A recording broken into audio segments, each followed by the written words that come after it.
Greetings and bienvenue, Midnight Crew. Thank you for returning to this broadcast, and welcome to new viewers joining us for the first time. If you like a video, then feel free to subscribe. Be me. About 9 years old, live in the middle of white suburbia, Washington State. Middle of summer vacation. Be a fatty little kid, so stay inside and play video all day. Be playing Ocarina of Time. Fuck yeah. JPG. Stuck in the water temple. Fuck no. GIF. Remember buddy next door has the strategy guide at his house. Leave the living room, go to the bedroom. Get dressed. Tell mom where I'm going and that I'll be back soon. Walk down the driveway and see two guys in suits with clipboards walking down street. One really tall guy with frizzy hair and a shitty goatee. One smaller pudgy guy with a bald head and paperboy hat. Paper gnome smiles and waves, says hello to me. Blue screen sound. Wave. I nod and keep walking. Go knock on neighbor's door, ask to borrow strategy guide.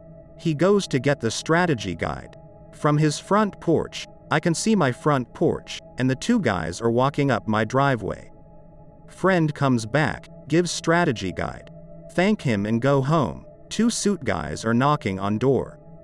Mom answers door and talks to them. I walk in between them and go inside. It's time to beat the fucking water temple, damn it. Can hear conversation between mom and suit guys. Apparently they are a team of carpet cleaners.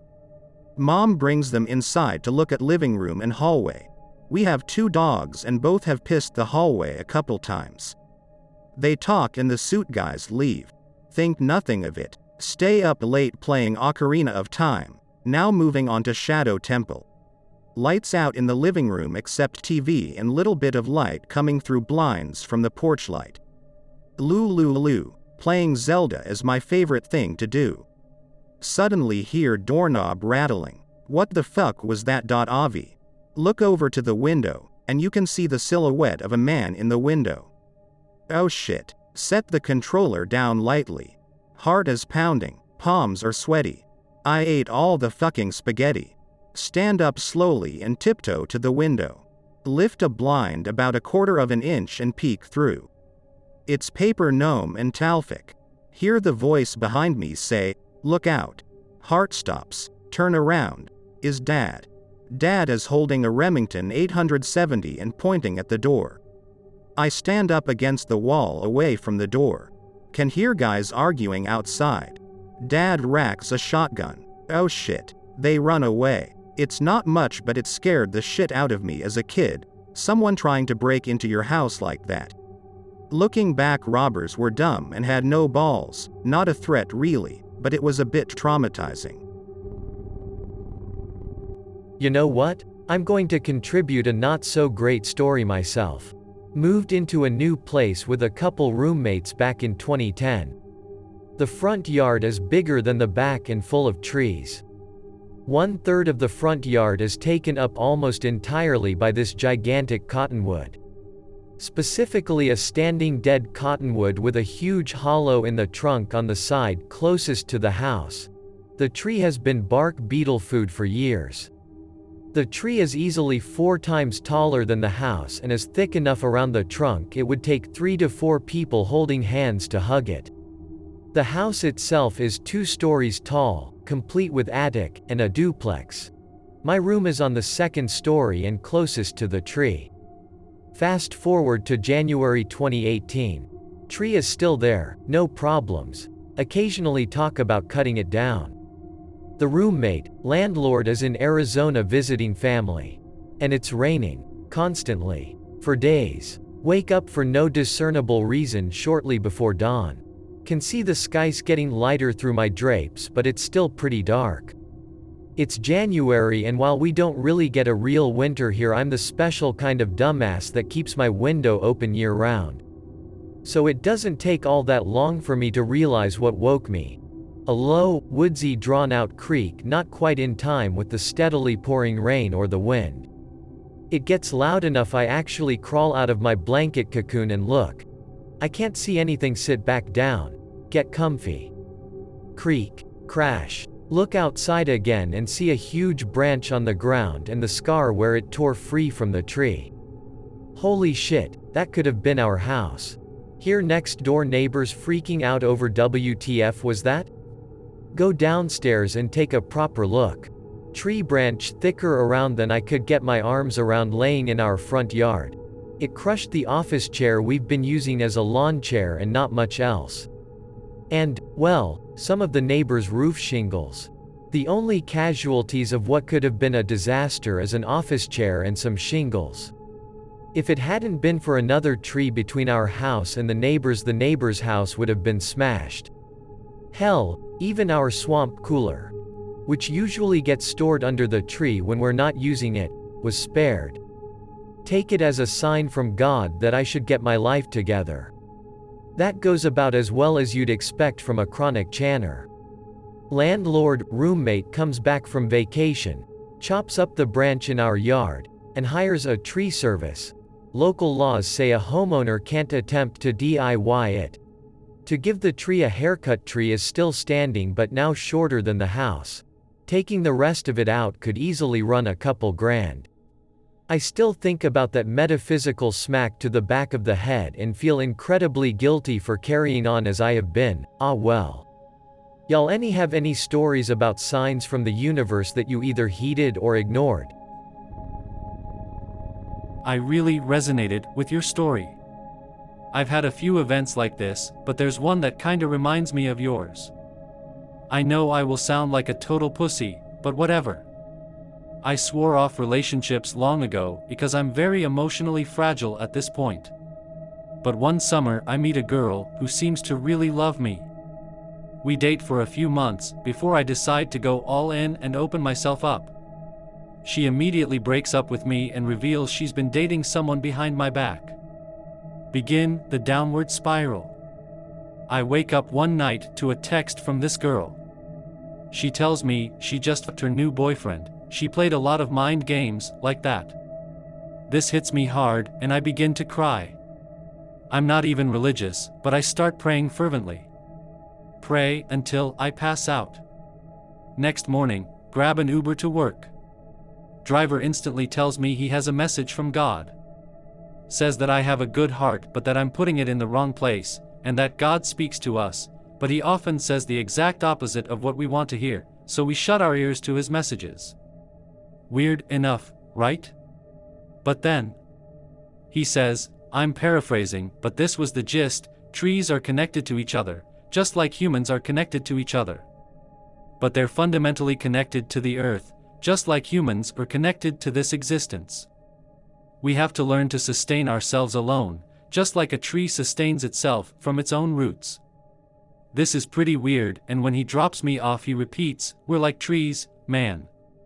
Later that day I'm thinking about texting my ex when there's a loud crash and the lights go out. Turns out a tree fell over onto the building where I work and fucked it up. Take it as a sign and begin the long process of learning to sustain myself without relationships. That's it. Be me. Right now. Canada, kind of a rural area, but a literal 10-minute walk to bumfuck nowhere if you head north or east. It's Halloween, so I've been reading spooky stories, as one does. Reading about the spooky forest boys who the natives say not to talk about. Think they're neat. Think I'd like to get back into camping, bring my outdoorsy cousins and a couple buds, try catch one of these fuckers on film. Maybe help one catch a 7.62 x 54 in the head. You know, just white boy things. Not actually seriously planning to go in a woods, just more of a, this would be cool, thought. Mother starts bitching frantically about smelling rotten flesh. Pass it off to her being real racist towards the neighbors cooking. Last night. Start smelling copper from my window. Hear scratching at the back gate. Neighbor's dog was yapping frantically before yelping and then dead silence, not even the crickets, haven't seen nor heard the fucker yet today. That was just a stinky coyote, right? Right. I've got a non-paranormal one. Requires a little bit of a setup though. GF and I had a terrible breakup years back. Decided we couldn't live together and I moved out. No place to stay, so I crashed in my car. Then my car crapped out on me. Totally useless. And I was suddenly living on the streets, still working though. Living motel to motel. Finding friends to stay with occasionally, but I've got a lot of pride. Didn't want to burden them. One night, get off work and make the long trek to one of my usual motels. This stretch of road is weird. It's a high traffic zone, but only during the day, so there are all these strip centers and businesses, but they're all closed up by the time I'm out of work. The walk is really fucking dark. Anyway, this car passes me going the opposite way on the road. I hear him slow down and bust a U-turn behind me. Glance back and see the car approach. The guy pulls up next to me and asks if I need a ride. I tell him I'm good, thanks. My motel is down the road. I lie and say my friend on his way to pick me up. Nah, you don't have anybody coming for you. Hop in. I tell him I'm good and he revs up and pulls the car into my path, blocking me. Get the fuck in the car, now. I take off fucking running. I assume the dude's got a gun, but I also figure I'm fucked no matter what I do. I know there's a little house down the road that's open 24 hours. PLS don't ask. If I don't get run over or shot, I figure I'll just hide in there. This was my plan, folks. The warehouse is on the other side of the street, though. I make a break for it across 4 lanes and a fucking median, just hoping that some random car doesn't come barreling down the road. Glance back and the dude in the car doesn't move. I get to the other side and keep booking it down the shoulder. Glance back again and the car is now cutting across the 4 lanes and median, chasing me. There's a ditch on the side of the road. Run into the grass and hop over the ditch, hoping the fucker will follow and ruin his car. He does. Doesn't ruin his car though. He actually clears the ditch. But I hear a pop. Blown out tire. Thank God. I hop back over the ditch and keep running down the shoulder. Dude can't cross out of the grassy area due to the ditch. Won't be able to cross either until he hits the house parking lot. Meanwhile, the grass is slowing him down. Begins to lag way behind. I just keep going for another 15 minutes, trying not to slow down, hoping this fucker doesn't make it back on the road before I get to the motel. He doesn't, and I never see him again. But fuck me if I ever book a night at that motel again. I've got 2 stories for you. One happened a few months ago, and the other a few years ago. I'll start with the more recent one. I was spending a weekend with some friends at a house in upstate New York. The hostess had grown up there. Said that her family owned pretty much all the land for miles. Nearest neighbor was about 10 minutes by car. Most of it was forest, and a clearing where the house was. Fast forward to the first night, and after dinner, we split up into 2 groups. Some of us that wanted to go on a moonlight nature walk, and some of us that wanted to build a fire. The hostess said she'd rather stay with the fire group, to make sure that nothing gets too out of hand. She gave us a little lowdown of major landmarks in the forest, to make sure we don't get lost. And, off I went with the nature walk group. Some time later, we're pretty deep in the forest, and we find a fallen tree. It fell in such a way that it was leaning on another Y-shaped tree, at an angle that was climbable for me, but no one else. Despite my friends warning me about hurting myself, I scampered up the tree. It was pretty high, probably a few feet below the top of the tree coverage. Looking around, I saw a small light in the distance, with what looked like flames licking over the tree line. I thought that maybe the other group had already lit the fire. Climbed down, mentioned it to my friends, and we moved on. We got back to the house, and the fire was not much more than a campfire, definitely not high enough to poke over the trees. I asked them about how it had gone down, but they said that it never was that high, that they only just lit it a few minutes ago. I was confused, and told the hostess about what I saw. She kinda laughed it off, but told me not to wonder about it. Was really out of character for her, and kind of threw me off. I tried to bring it up with her about a month later, but she said I shouldn't ask, and that it didn't matter. This one is from a few years ago. I was maybe 15 at the time. I grew up in a pretty nice white suburban neighborhood, so I pretty much walked the whole thing regardless of the time of night. I was coming home from a friend's house around maybe 1 in the morning. This is a route that I had walked at least 100 times. I could do that with my eyes closed, so I knew I was going the right way. But, once I made the last turn onto what should have been my street, it looked unrecognizable, and almost off. I stood there and tried to make out the houses and cars, to see where I was, but the more I looked the more a sense of panic swelled in my stomach. Eventually, it got to be too much, and I freaked the fuck out. It's honestly hard for me to explain. I had never been that afraid in my life, and haven't been since.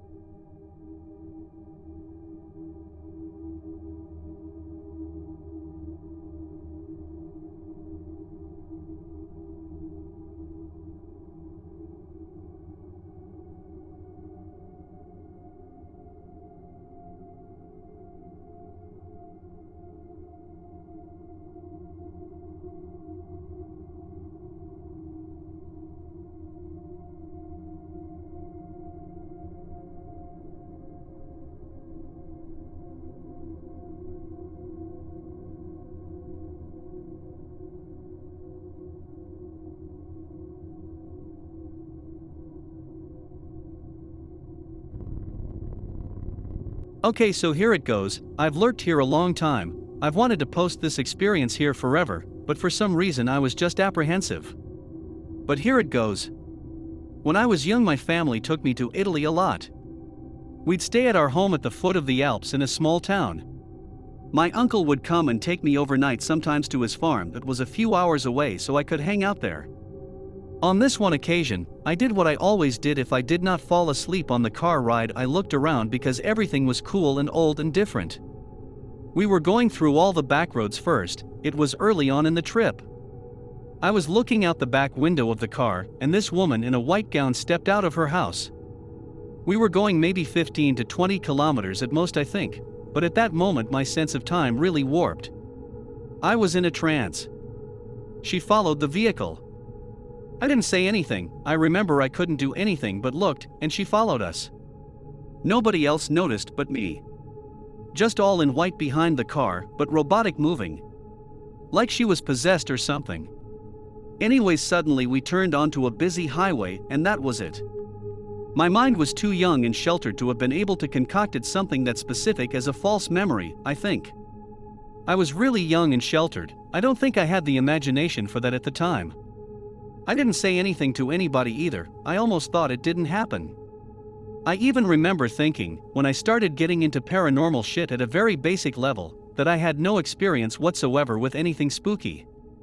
Eventually, though, I remember it suddenly as if I knew it all along. The old lady walked right out of her oldest house and just followed me. My father told me that many years ago, around the 90s, his brother claimed to have seen what he referred to as a Jaguar Man while he was working as a trucker. Due to his job, he often had to go through long stretches of road that were surrounded by forests. I'm talking actual rainforests with huge trees, the type of ecosystem where stuff like colorful exotic birds and monkeys are a common sight, while doing deliveries in southern Mexico, near Central America. One late night, while doing a delivery in the state of Quintana Roo, he caught sight of what he thought was a person standing in the road. As he slowed down, his headlights illuminated the figure, which resembled a bipedal jaguar with clawed human hands and bent legs. The moment he got a good look at it, he was hit by an intense wave of fear. In his own words, it looked unnatural, wrong, like something that shouldn't exist. The beast turned to face him and stood still for a moment, glaring at him with eyes that looked like those of a man, without blinking once. My uncle was petrified. He felt pure hate emanating from the thing, like it absolutely despised everything about him. It then slowly walked into the forest, never taking its haunting gaze off him. Once the creature disappeared from his sight, he regained the ability to move, and immediately got out of there as fast as he could. When he told everyone, most of the family did not believe him. They thought that he just made the whole thing up, but he kept insisting that he was dead serious. My father, too, was skeptical at first, but, upon seeing the genuine fear in his brother's eyes whenever he recalled the event, began to think that there might have been some truth to his outlandish tale. Of the rest, only my grandmother believed my uncle's words. She was raised in a small town, and knows a lot about the old myths and legends. She told him that she thinks the strange creature was a Way/Nagwal, a sorcerer taking the form of an animal. It was about 5 or 6 years ago this incident happened. I'm hoping someone here can shed some light on what exactly happened. Be me, 18 years old. 2 friends and I are in the busy section of town just hanging out. Town is old as fuck and goes back all the way to the late 1800s. There is a legend in the town of a park that used to be a graveyard. Legend has it the graveyard was smack right in the middle of a neighborhood, and the people thought it was an eyesore to look at. The town decides to turn the graveyard into a park, but for some reason never removes the bodies from their graves, so yeah. I convince my friends to come with me to said park to see if the rumors of phantoms and sightings alike are true. When we get there, we sit on a bench on the right side of the park. The park is split in the middle by a small road, one side being lit by street lights and the other pitch black. We talk and have some laughs. Nothing is happening. We move to the other side and have a seat. There is still light where we decide to sit because we are pussies. We talk some more. Friend 1 is silent. Hey Anon, what the fuck is that? I look in the direction of where friend 1 is pointing and I see nothing. He replies again. Dude, what the fuck is that? I look again and see a figure. This figure is tall, taller than a house, in the shape of a candy cane, and is pitch black. My heart begins racing because I cannot believe what I am seeing. Friend 2 can't see anything because he forgot his glasses at home. Friend 1 and I sit in silence watching the figure. As I am watching the figure, I notice the ground below looks weird, simmering almost. The best way I have described this is when you are in the desert and look off in the distance and the heat is so strong the ground moves in waves. The figure is coming towards us at a very slow, snail-like pace. My friends and I decide to leave and walk back to my house. As we are walking, friend 1 and I take glances behind us. We get to my house, crisis averted.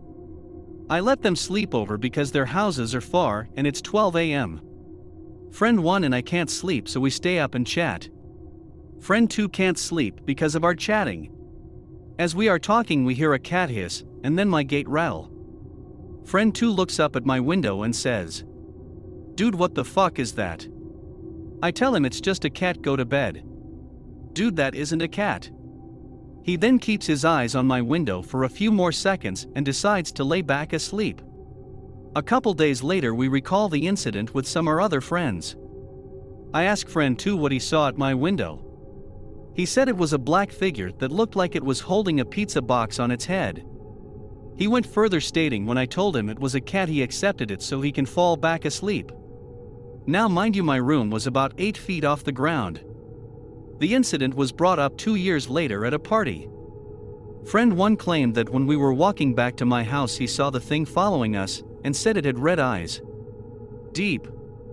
Piercing. Red. Eyes. We don't go near that park anymore. I hope that you enjoyed tonight's broadcast. If you enjoyed tonight's story, then please subscribe to the channel, as more Greentexts will appear daily. A new broadcast will appear when the clock strikes midnight Central Time.